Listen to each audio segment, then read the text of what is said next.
This episode is sponsored by VOinbox.com, the only full-service marketing tool for established professional voice actors.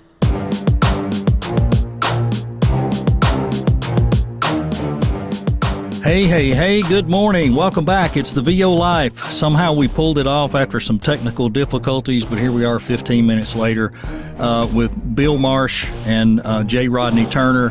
And let me introduce these guys. It's always hard to write your bio or send out a bio, but these guys did a pretty good job. Let's talk first real quickly about Bill. Good morning, Bill. Good morning. All right. First, tell us where you are. I am in a little barrier island near Morehead City, North Carolina. All right. So let's establish three things right off the bat. There are three of us in this room, and we are all three Southern as a good biscuit and gravy. Yes, sir. Yes, okay. Sir. I just want to make sure. All right. Real quickly about Bill. Bill has been in VO a little under 2 years. He came out of the asphalt paving business 20 years. He was a Presbyterian pastor 14 or so years, 4 years of theological education, and 10 years in two different churches. In his third act of life, Bill is now a voice actor, and he is in about month 20. He has spent most of his life in that North Carolina area, beautiful over there on the coast. Been married to Patty for 36 years, father of 3 adult children, father-in-law to 2 more. They always are kids, no matter how old they get.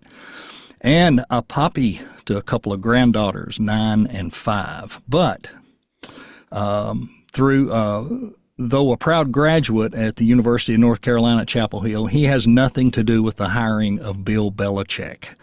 And he says that hire will be either brilliant or terrible. It will not be anything in between. So that's a pretty good statement.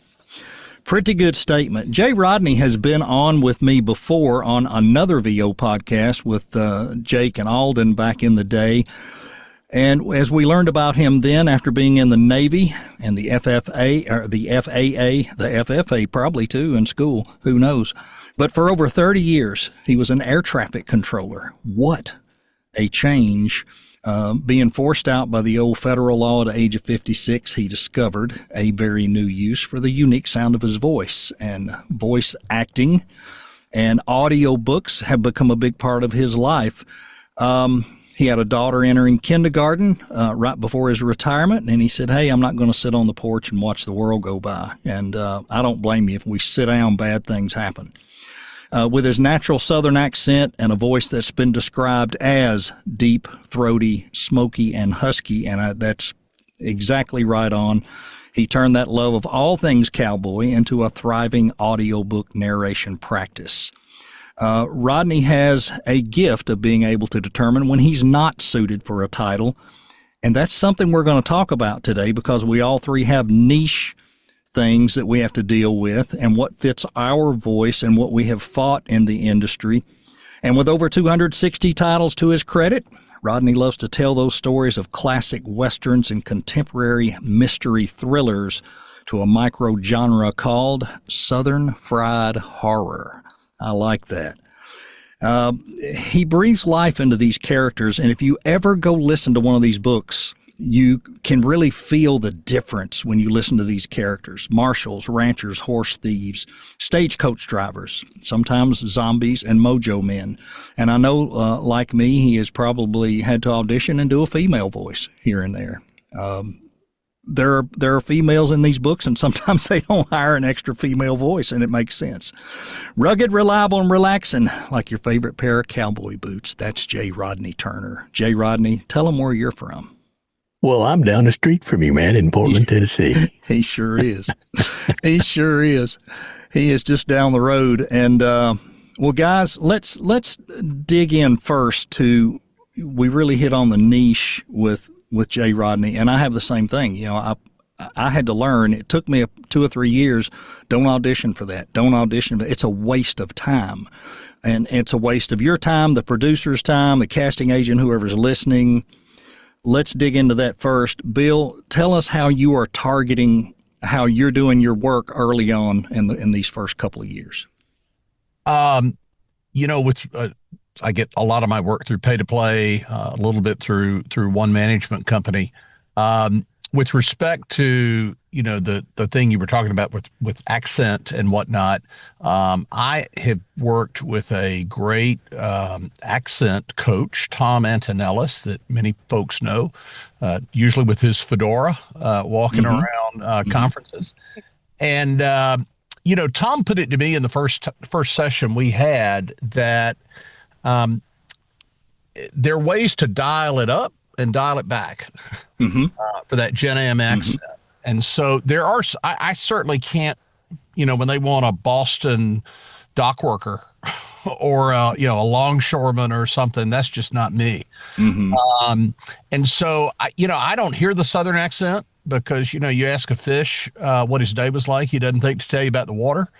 And so, but Tom has helped me with some things that are tells and giveaways that I can turn up or I can turn down, and that sort of thing. So, yeah, I did the same thing. I worked with Tom as well. It has helped me immensely not be overly drawn out. And I think that was my problem early on, is that I had to be very careful that I would turn 2 syllables into 4. It's easy to do. Real easy to do. And probably he did the same with you. There were a list of words. Yes, I had my challenge word list. Yeah, look for these words. I didn't realize that I spoke about, we're recording this on Tuesday. We're not recording it we actually are recording it on Tuesday. Yeah. But it's Tuesday. Yep. It's Monday. That's right. That's right. It's how we grew up. And truthfully, we're seeing that wash away. With the infiltration of people coming in from other areas of the country, and they have children here, and they grow up with less of that. And I've seen over the past 20 years, there's still a lot of it, but it's not 100% like it was at one time. We have a lot of infiltrators, or whatever we call them. I'm not real sure. Now, J. Rodney, you two have just embraced who you are, and that's what I've had to do. It took some work. It took a couple of years for me to just say, just be you, relax and be you. Tell us how that is working for you, and then I'm sure there's days you get up, it's a challenge still. Yeah, when I first started, I hadn't retired yet. It was 2008. I knew I had 5 years to retire. The beauty of being an active air traffic controller is the day you enter, if you can count, you can look at the calendar and say, okay, what is the last day of the month in which I will be turned age 56? And that's the last day. So I knew that on Halloween of 2013, I was going to retire. So in 2008, started thinking about what to do.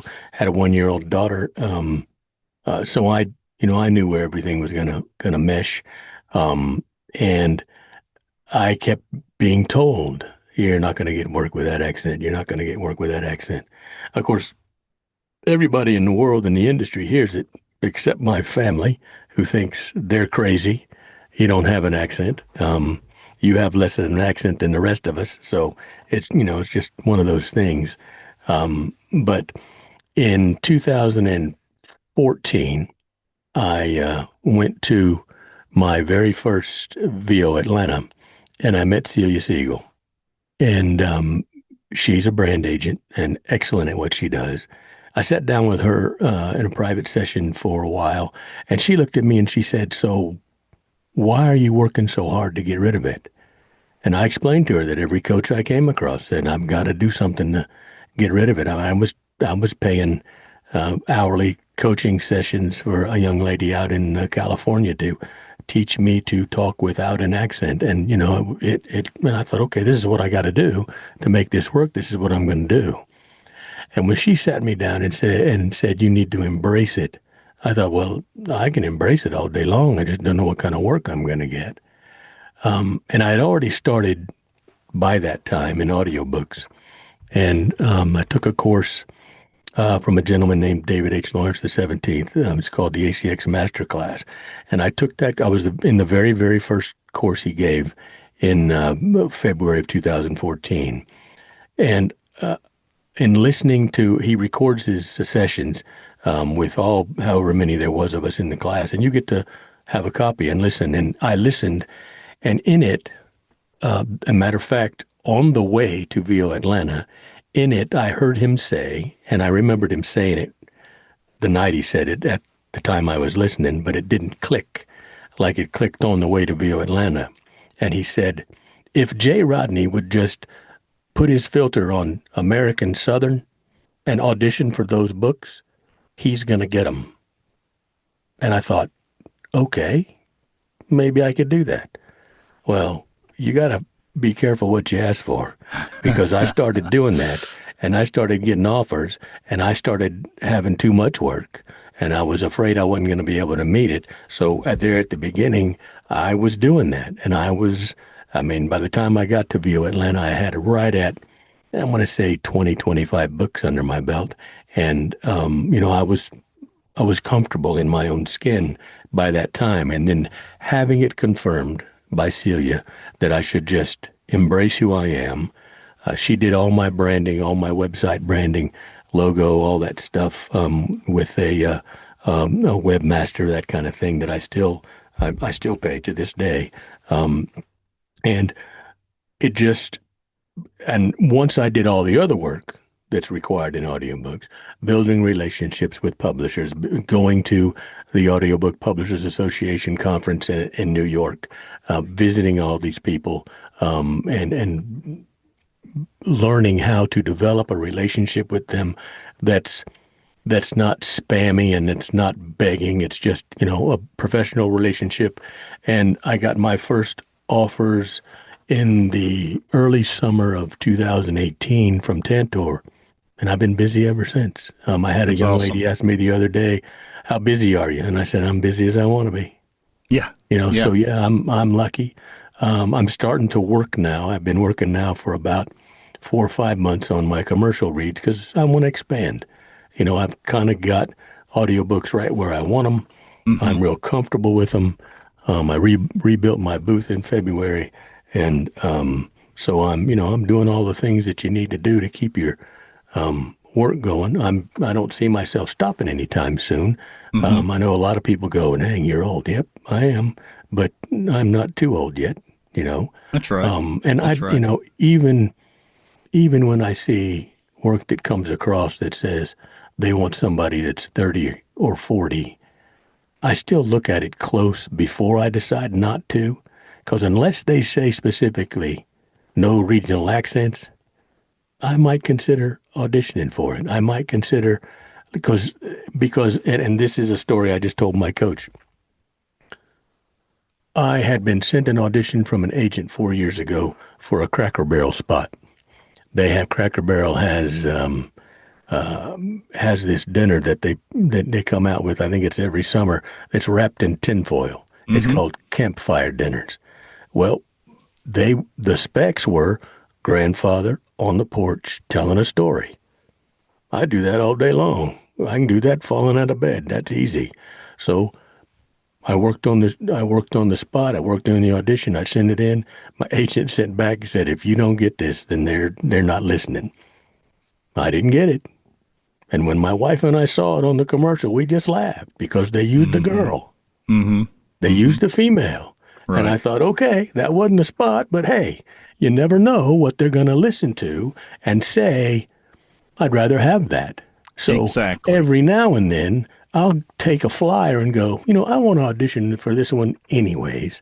Mm-hmm. I'll audition for something in Massachusetts or in California when they're not looking for the old Southern gentleman. Now, I will, like Bill says, dial it down a little, and be a little more enunciative and things of that nature, if that's a word. But you can do those things, but it's not where my bread and butter is. So I lean on my bread and butter, and in order to be able to do all the other things I want to do. Like I tell everybody new in the audiobook industry, especially during COVID, hey, I just want some side business. Okay, if you want it to be a side hustle, treat it like it's your only work until you get established.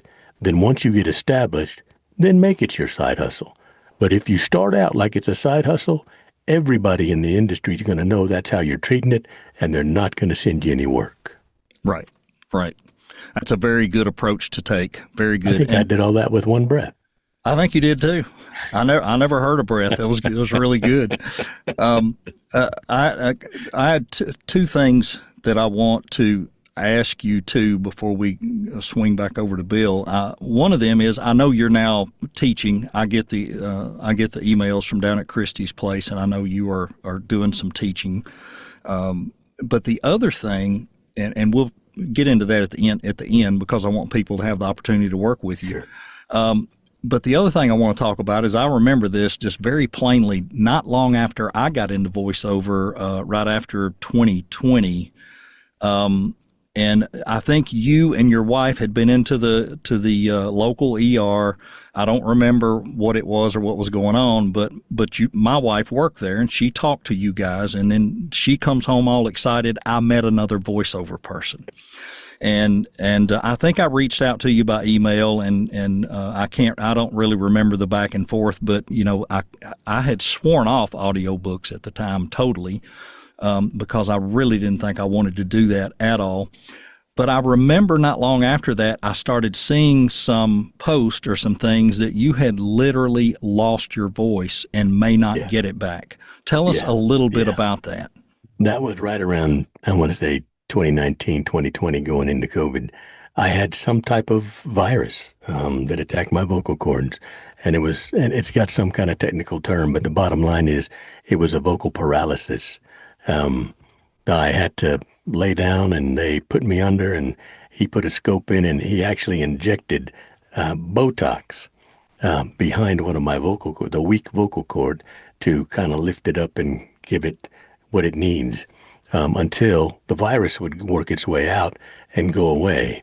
Now, he said that they use Botox because it's temporary, which is why plastic surgeons use Botox, because it's temporary and you have to keep coming back to them. So that's why they're making their money. So I thought that was interesting. But they stick a camera up your nose and down your throat and look at everything, and they show it to you, which is really kind of nasty. But it kind of lets you know how your voice works and how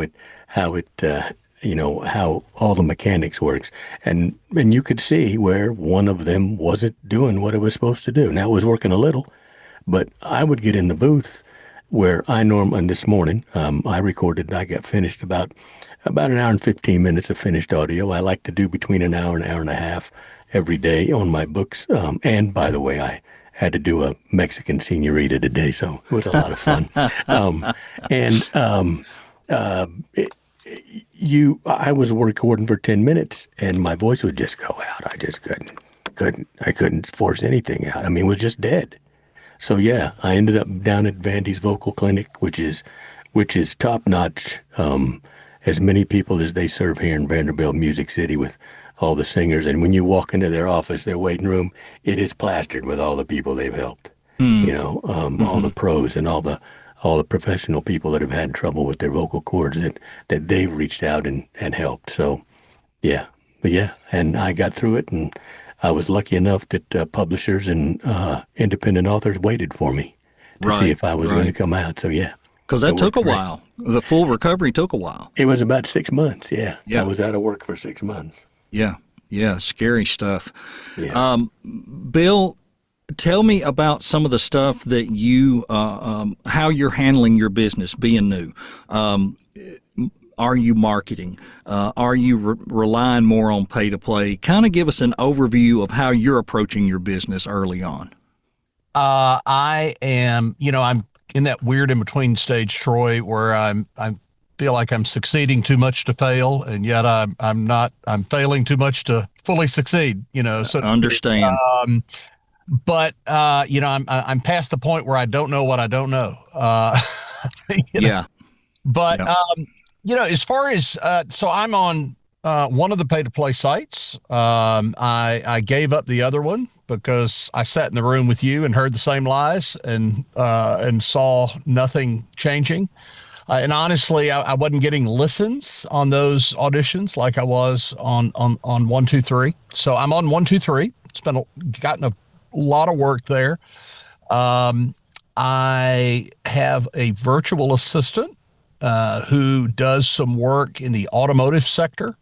that after I did a demo with Cliff Zellman, and she's really been chasing the automotive as well as following up with past clients. I'm working with, I think, maybe a sponsor of this program, Jonathan Grant and VO Inbox. Yep.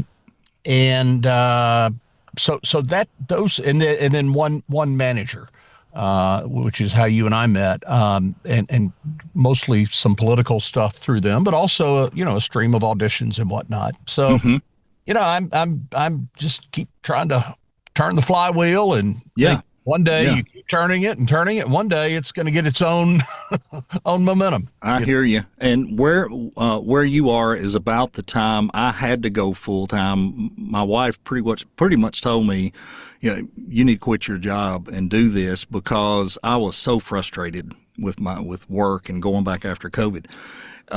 And there is, and I believe, and I'm seeing it pan out more and more over the years, there are some obstacles you have to overcome. And I think where you're at is kind of where I feel like I'm at times, that I'm running the obstacle course and I'm going up that wall, and I got one leg over the wall. And if somebody just pushed me on over, I could really start doing what I need to do.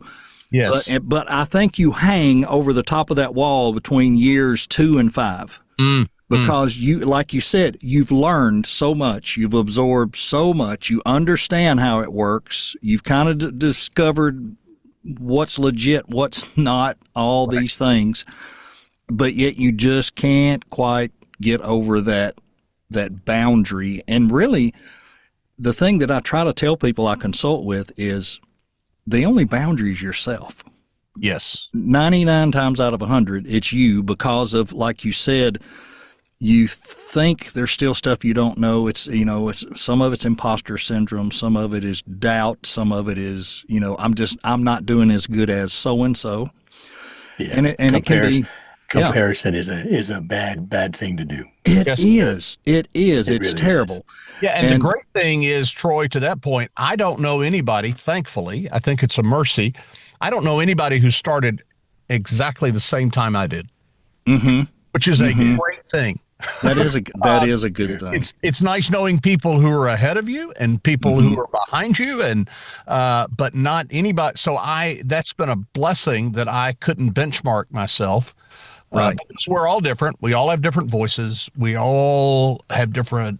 We all have different unfair advantages. Oh yeah. And so it's just a matter of figuring that out. That's why like different X sessions at VO Atlanta or whatnot is trying to figure out, is there a genre that maybe I haven't thought about that turns out, you'd be perfect for that. That kind of thing. I think that's the thing that we have to do compared to some people that have been in the business 20 years, is we have to try to do as many different things as we can to stay busy, even if it's not on a higher level, because I narrate streaming shows, but nobody's that I know probably has ever seen them, but that's okay. I get paid to narrate them, and it's practice. You got to move your way up. People that have been in the industry for 20 years, in whatever genre they're in, they have relationships with casting directors and production folks that we don't have yet. Okay? Right. I consider myself in my very first year of commercial voiceover, because I'm just now decided to start doing commercial coaching. And so I consider myself in my first year.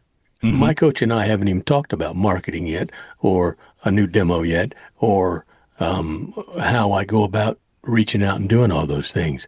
And because I have the experience I have with audiobooks, I'm not in a hurry. Yeah, because exactly. You can't be it in makes a hurry. It better. Yeah, people that get in this business and think they're going to hit the ground running because all it is talking behind a microphone into a computer, they set themselves up for failure.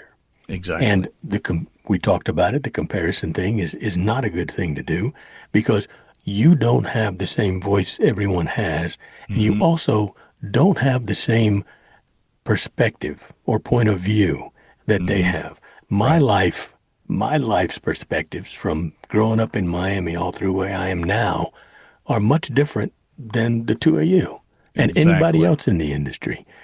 So just like Bill's glad that nobody else has started the same day he is, Well, I don't know anybody else that started from Miami, went in the Navy as an air traffic controller, then, did all the things that I've done.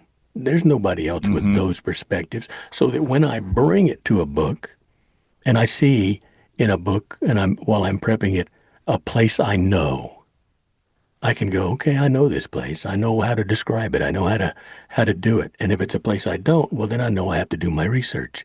So you have to be, and I've been sad before. I've been, disappointed before. So I know, and most of us have. So you know how to draw on that as a voice actor, because a lot of people don't believe that it's acting. They just don't, Right. But it's not. Right. But when you do, like I do, books, and you are today's work was a 60-something cowboy telling a story about when he was 20 and doing dialogue for 20-year-old him, being the narrator as 60-year-old him, to 20-something-year-old friend that he met, and the 17-year-old Mexican señorita that they picked up. So, and then everything in between. So you have to be able to draw on every facet of your life in order to get that acting put together. And I'm a great proponent of, when your work shows up, it'll be for you, and nobody else is going to get it, because it's your work and it was meant for you to be done. I believe in that. And I also believe whether it's 30 seconds, 3 minutes, or 300,000 words, it's still acting. It is. It absolutely is. It's just quicker. You have to think quicker on your feet in 30 seconds, because and you don't have only as much time to prepare. Exactly. Yeah. And you only have 30 seconds to tell a story or to draw someone in to want to hear what you have to say. Right. And I think that's where so many people miss the boat, and there has been in the last several years a lot of people who used to coach, and I'm going to touch on that carefully because I know some people may still coach this, but you only have 30 seconds to make that impression, to do whatever. But on the other hand, they're teaching you need to do 50 of these a day. 50 auditions a day. It's a numbers game. Right. It is a numbers game, but it's your numbers game, not a massive numbers game. I watched that change this year, where I'm still on that nasty pay to play, because for some reason I book on there 4 to 6 times a month. I don't know why. Good for you. But on Voice 123, I just renewed again for another quarter. I had finally gotten the top 10% last week, and guess what? This morning I turned it up, I pulled it up, and I moved to top 20%. I fell down 10. I didn't even do anything. But the thing is, with that, you can't control any of that. So you have to. You have to focus on the numbers for you. My numbers most days are somewhere around 10. If I do 10, I feel like I've done a bunch of auditions. That's a lot for me. It's 10 enough. a day is 50 a week. I mean, that's plenty. It's a lot. And the thing is, also, I watched my win percentage go from like 70 to 1 down to like 36 to 1. On voices.com. So instead of looking at there's 10, let's knock them out. No, I go, nope. And it's quick for me, because if it has to do with AI or tech or what's in the cloud or blah, blah, blah, blah, they want no accent. I don't care how good I am at covering it up. It probably won't fly for me. But if it has anything to do with a story, or anything to do, if it has some comedy to it or a character or something like that, I know I got a shot. I'll probably get a short list, and that's what you have to do. You have to decide which numbers game works for you. I mean, if you have a Gen Am voice and you can do 50 a day and you're that good at script interpretation, it may be that kind of numbers game for you, but it ain't for me. It just doesn't work for me. Well, and Troy, I think you and I have emailed back and forth about this before. I fell for that shoot at everything that moves thing my first 4 or 5, 6 months on Voice 123. And, you have to live with that mess for a while until numbers begin falling off. Don't I know it? I mean, I'm up now to I just had to check mine, but I am top 10% on 1, 2, 3. But that took a while because I was shooting at everything that moved. And to be a little crass, it's kind of like peeing your pants on a cold morning trying to stay warm. Right. It works short term, but you live and the person afterwards. the person that was pushing that so hard, I can remember their thing was back at this time, and the algorithm may have been different back then, but their thing at that time was you miss everything you don't take a shot at. It was kind of the Michael Jordan thing. If you don't take the shot, you're going to miss. And with his voice, he was right. But his thing was, if I don't book it, so what? I might book these 2 or 3. Right. And he was booking sometimes multiple a day, which is great. But on the other hand, with that algorithm, the way it is now, if you are shooting and missing, and you start dropping down in those percentages, now you don't see them at all or as quickly. I mean, I noticed today, usually in the morning I open it up and there's 12 to 15 in there. I opened it up today and there was 4. Right. Yeah. Just by dropping into the 20% versus the 10. And what could happen if I get one short list this week, it could come back up. I think they regurgitate more often than they used to. It used to be like once a month or once every so many months, but I think they're doing it like almost weekly or something now. But I don't fully understand it. Who does? But well, and I think that goes to why we all are trying to get with clients directly, because I don't want my business subject to the whims of an algorithm. Right. It's got to be a spoke, but I'd love for it to be a smaller spoke over time. Yeah, and I think that's a good way to look at it. The idea in this is what I teach, is you have to build a base of business. And just as J. Rodney is sitting on a very good base of audiobook business, now he can go see what works. Right. I would almost say, why not in-show narration and documentary, because it's very similar to what you do and you'll probably knock it out of the park. Commercial's tough. What I love about commercials, sometimes it's a big old paycheck for very little work. That's what's wonderful about it. Right. The documentary in-show narration stuff, some people go, oh man, it's on TV, it's a lot of money. No, it ain't. It's not really that much. But if you get a show or a series of shows and it's repeat, and then if it happens to lead into, you get to do the promos for the shows and whatever, it does lead into decent money. But you have to build a base where you feel comfortable and established and not working yourself to death with that base, and then you can expand and grow into other stuff. And it's good during that time to experiment and see, what do I like, what do I think I want to go to, who's good coaches for that. You can play with that on your way to while you're building that base. But once you've built that base and you feel comfortable that I have X hours a day now, that I don't have to work myself to death to at least make this base money. And that's what's really key in voiceover. You probably will, for a while, work yourself to death. My first year full time, it was 7 days a week and at least 8 to 10 hours a day, sometimes 12, all kinds of hours, whatever it took, because I wanted to build direct customer base. And I tried and failed at different marketing ways. I tried a lot of different stuff. Like some people early on, I was relying on Fiverr and Upwork, and I had plenty of business there, but boy, I was 6 hours of recording a day for a couple $100, and that's not fun. And one thing that I when I mentor or I teach, and I don't teach a lot, but what I teach is just introduction to audiobooks and how to get started. And I do that through Christy here. But what I try to tell folks at the very beginning is research is your biggest tool, especially in audiobooks. You have to research for who your coach is going to be. You have to research how you're going to do your tech, how you're going to build your booth, how you're going to build your quiet space, what kind of equipment are you going to get. You got to be able to research that. Then you have to research your book when they give it to you, which means you have to read it from front to back. You can't just say, thank you for the book and start reading, because you're going to make a mistake. You're going to give the guy the wrong accent at the beginning and find out at the end of the book that you gave him an Irish accent. It should have been Mexican. So you're going to have to redo that whole book.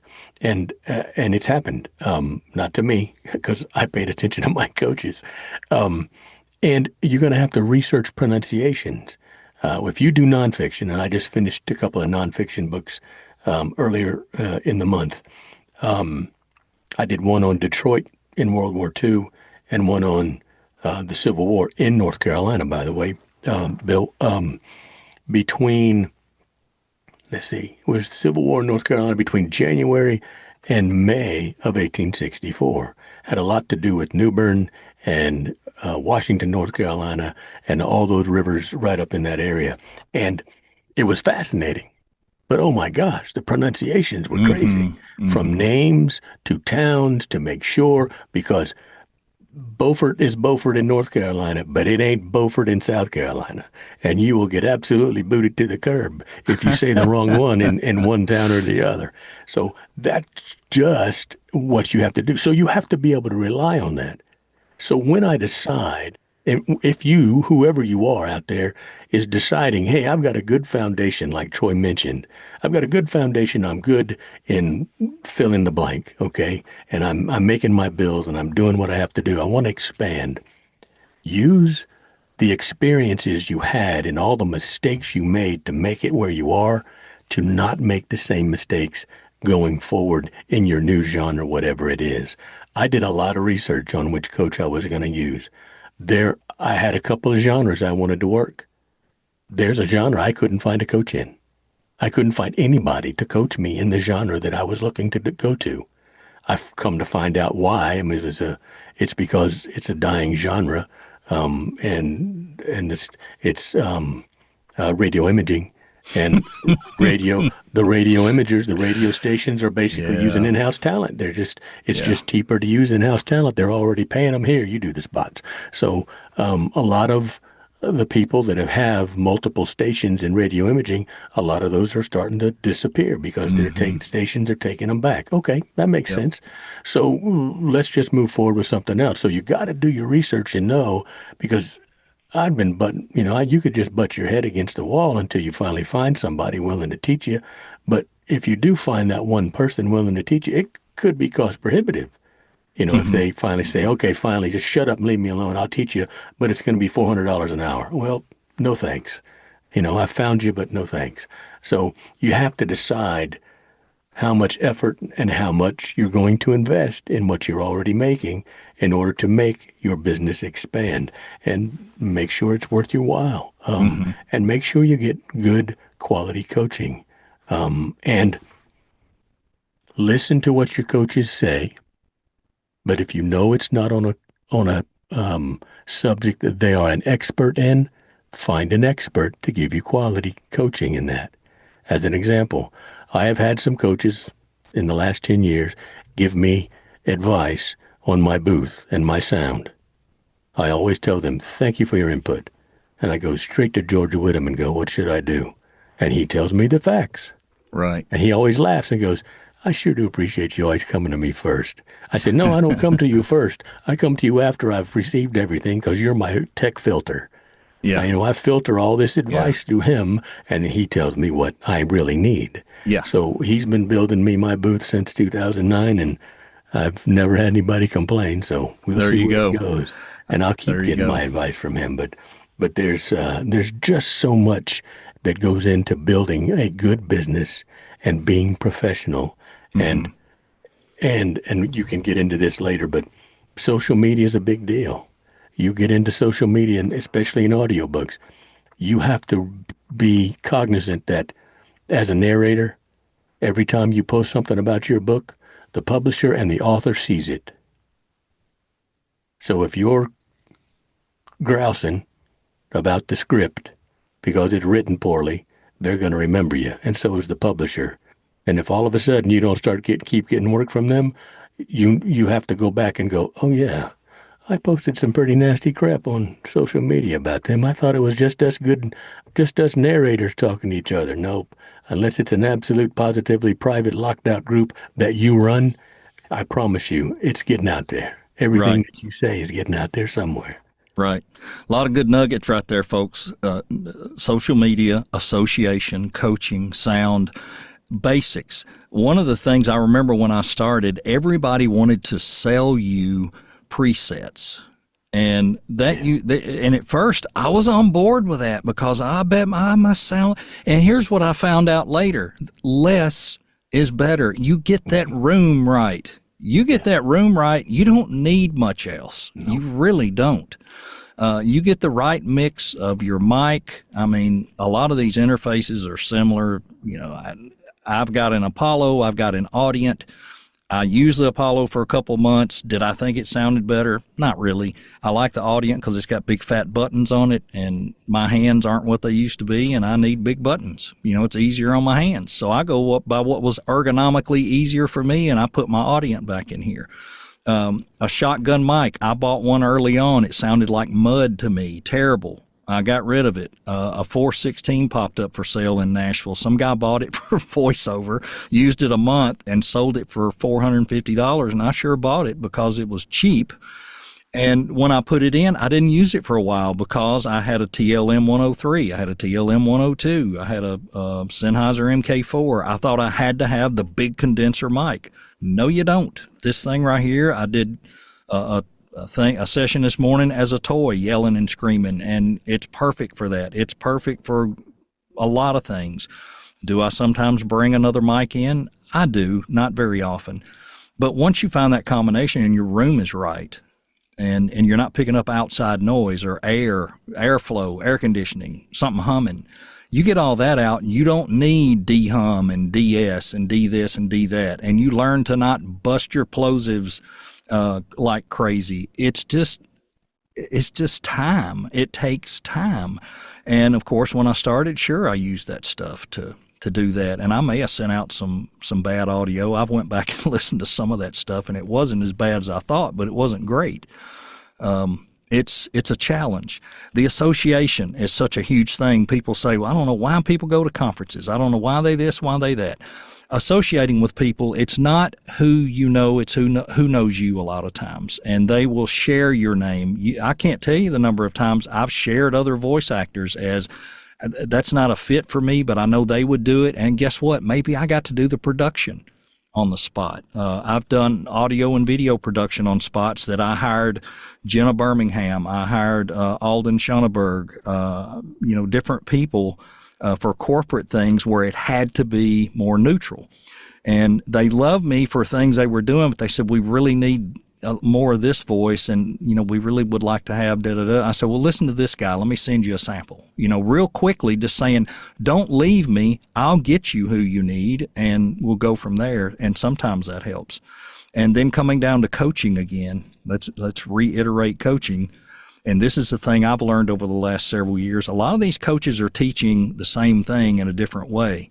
And you may not get it the way this one taught it, but you may get it the way this one taught it. Don't tie yourself. I don't think you should completely tie yourself to one. Now, you may stay with one for a while, and then you say, all right, I've had enough. It's time to go do my thing. And then 6 months later, you go, I'm still not exactly where I should be. Maybe I should take one session with so-and-so and tell them what I think the issue is and let them listen and see. And they may come back and say, well, you need to approach it this way, and the bell goes off. And you're like, holy smokes. And next thing you know, here come the short list. Here come the bookings, because the other person taught you that, but they didn't teach you the way to look at it or apply it the way you needed it in your mind. You have to take from all these coaches and then build your own method. Here are my 4 steps I have to go through when I'm dissecting that script and making decisions, and try to get it down to as few steps as possible. As you get better, it will become fewer and fewer steps. I'm down to 3. It started out like 8, and I finally have it down to 3 because some of it's now automatic. Yeah, and likely you're still doing the 8 steps. You're just doing them so fast that it doesn't seem like 8. Yes, and it took a while because, people were saying you shouldn't take more than 3 to 4 minutes on a 30-second spot audition. I'm like, are you kidding me? It's 30 minutes. I got a lot of studying to do here. Yeah, that's right. It can get tough, and I still take longer than I should, but I try to get it right. I keep a document that I update almost after every coaching session, and it reflects the amalgam of probably 6 different coaches over time. I've learned something from all of them. None of them were a waste of time. Some of them have been much more influential than others, but but they've all, sprinkled glitter Yeah. on that document, and yeah. I also have a list. It's not, or an 8.5 by 11 sheet. It's got about 4 sayings on it that I had picked up from other people, and it was things like half is loud. Yes. And cut your volume in half. All the time. One of them was deep breath, let half of it out. Yep. That was always a good start for me, and I think the other word on there, or the other line that I remember the most was, it's not about the sound. Yeah. Yeah. And that helped me a lot, because I had one coach tell me, absolutely, headphones on, have that volume in there where you can hear yourself. And that was when I sucked. The more I did that, the worse I sounded, because I started really liking how I sounded in the headphones. You fell in love with your voice, that's for sure. So when I took the headphones off, it sounded more realistic. I could hear the volume, I could hear the inflections, or I could feel it more.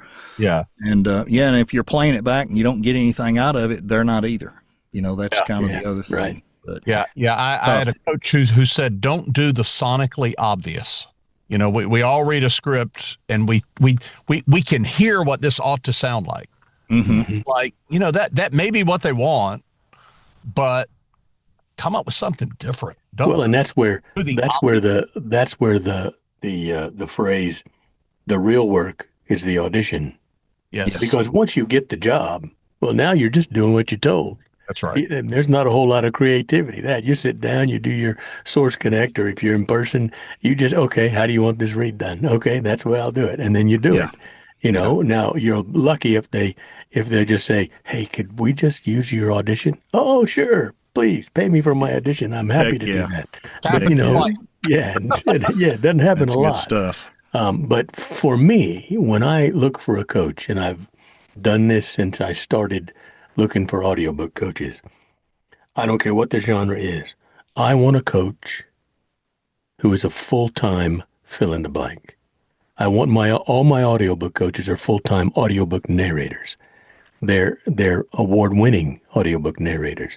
So I want my commercial coach to be someone whose general work is in commercials or promos or something like that. Mm-hmm. I want them also to be available to me periodically. Okay? I'll pay them, happy to pay them for their time. But I also want them to be able to tell me where to find work, and, if applicable, how to find an agent and how to approach them professionally. If they can't do that, then it's a waste of my time and money. If you're just going to teach me what you know, and then when I say, okay, so how do I find the work? And you tell me, well, you just got Google production houses. Well, I can do that without your help. I don't need that. I want somebody to say, like my audiobook coaches did, you reach out to this publisher, and this is the person you call, and you tell them I sent you. You reach out to this publisher, and this is the person you call, and this is who you tell them. You tell them I said you're ready. And suddenly, my inbox was starting to get full with, will you audition? Will you audition? And so that's what I'm looking for in my coaches, for whatever genre I'm looking for. I want someone who does full-time commercial work. They're doing commercials. They're up in the morning, like Troy's doing, up in the morning doing a spot, doing this, doing that, getting stuff off the email, and that's their bulk of their work. That's their foundation, commercial work. If they do promos and trailers and other things, great, good. You just got a little bit more, in my eyes, okay, more that I can feed off of. And then I want to find somebody who's going to be able to tell me, this is where you go to find this kind of work. Or this is where you find the talent agent that's going to be able to hire you and give you the auditions you're looking for. Because if they can't do those 3 basic things, you're done with me. Now, it's rare. There are some very fine coaches that are not voice actors. They are casting directors. Right. Okay? And those are rare, and they're good, because they do know how to find the work, and they tell you where to find the work, and they've been behind the glass so long that they know exactly what the trends are and what people are looking for, so you can change your script, you can change your approach to the audition. And you really have to do your research, and when you find them, and just reach out to your buddies, which is why you go to conferences. Reach out to your associates, reach out to your peers and say, hey, have you ever coached with this guy or this girl or this casting director? Tell me and be honest with me. Tell me you loved them or you hated them. And it's not going to stay here, just you and me, Right. nobody else. I just Right. want to know what you think. And people are generally going to be honest with you. Yeah. And it's so important to get started off right, because if you get the wrong coach, you're just throwing bad money up, good money after bad, and it can be sad. Yeah, I agree.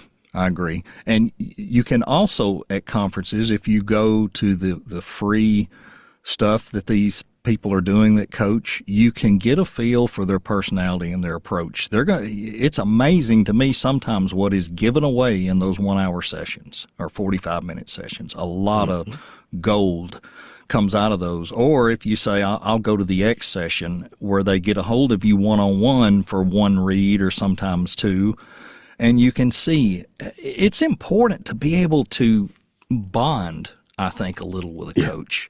And they, like you said, if they believe in you after going through some work with you, they will be eager to help you. And most good coaches want to see you succeed.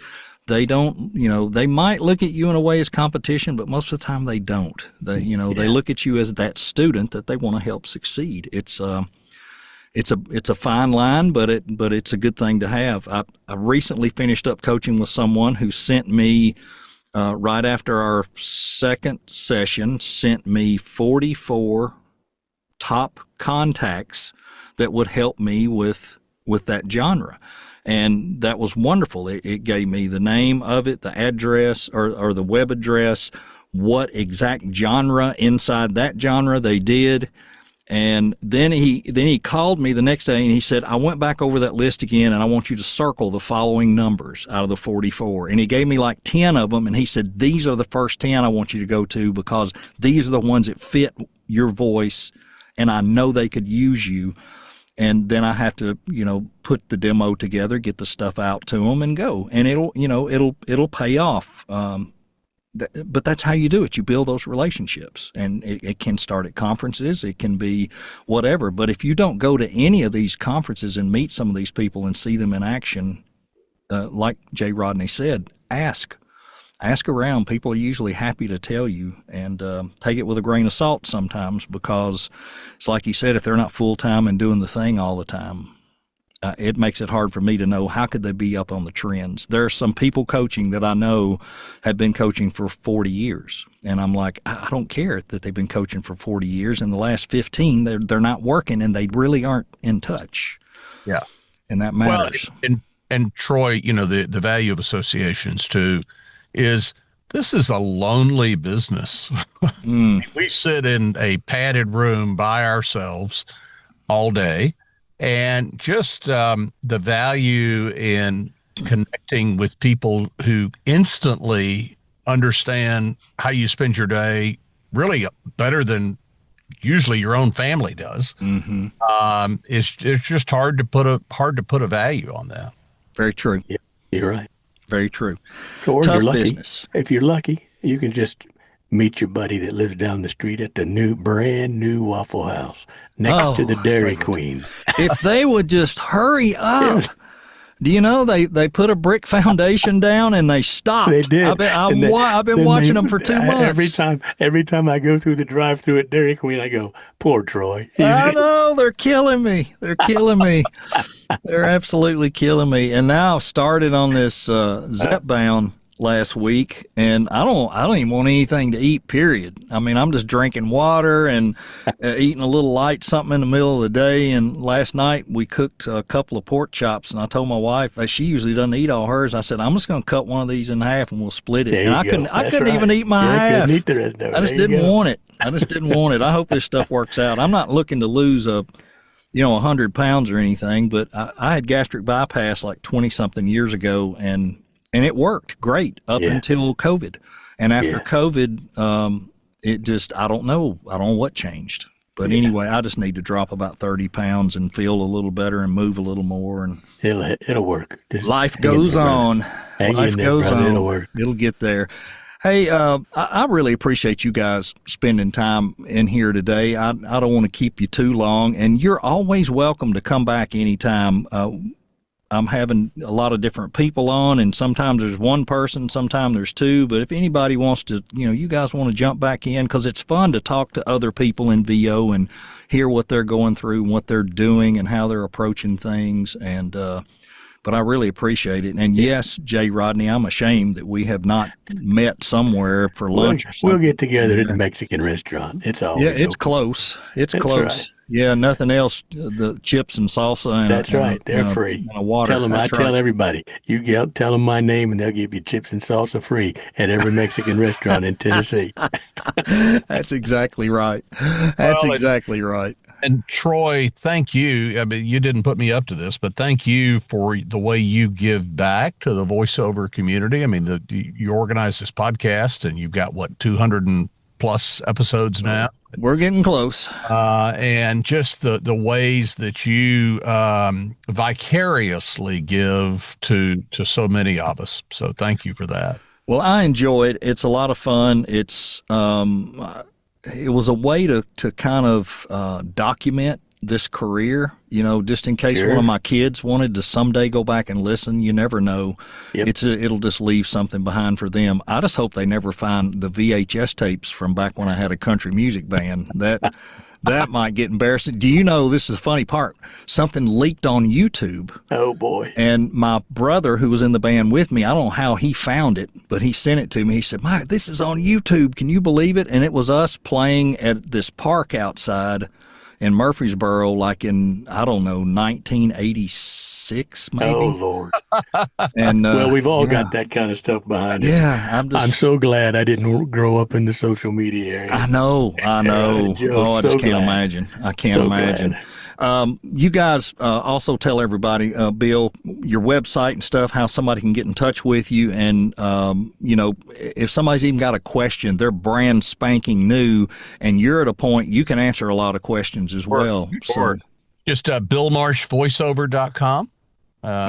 And I'm Bill at BillMarshVoiceover.com. Awesome. Yeah, I'm easy to get a hold of. You can email me at Rodney@JRodneyTurner.com. Or you can just text me, 615-509-8360. And Rodney, tell us real quick, too, the classes that go on. Is it Tennessee It's the Tennessee Voiceover Studios, run by Christy Bowen. She has a cadre now of coaches, and I am one of her audiobook helpers. I teach a course, Introduction to Audiobooks. It's available probably once a quarter. Next time it's going to be June 3rd on Tuesday. You can do it via Zoom or live if you're here in Tennessee. If you're close enough to drive, it's at the studios. It's a very nice facility. She's worked very, very hard. And like Troy, there's nobody that gives back to the community like Christy does. So you can reach out to that and or touch base with me via text or email, and I'll put the hook up on you. Sounds good.